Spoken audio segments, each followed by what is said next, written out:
দুর্যোগ ব্যবস্থাপনা অধিদপ্তরের জেলা ত্রাণ ও পুনর্বাসন কর্মকর্তা কেন্দ্রীয় নির্বাহী পরিষদের নির্বাচিত কমিটির শপথ গ্রহণ অনুষ্ঠিত হয়েছে।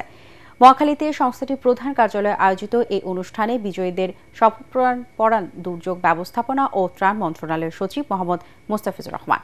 মনির হোসেন তপুর রিপোর্ট। সদস্যদের ভোটে জেলা ত্রাণ ও পুনর্বাসন কর্মকর্তা কেন্দ্রীয় নির্বাহী পরিষদের সভাপতি নির্বাচিত হয়েছেন মোহাম্মদ আবেদ আলী ও সাধারণ সম্পাদক আবু নাসের মোহাম্মদ বাবর।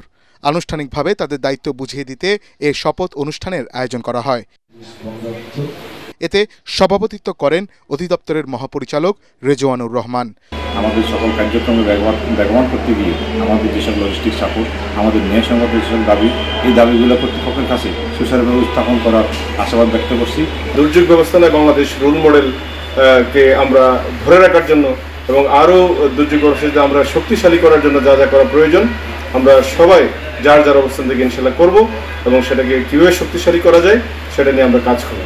দুর্যোগ মোকাবেলায় সক্ষমতা বাড়াতে ও ক্ষয়ক্ষতি কমাতে কাজ করবে নতুন এই কমিটি। মনির হোসেন তপু, এটিএন বাংলা, ঢাকা।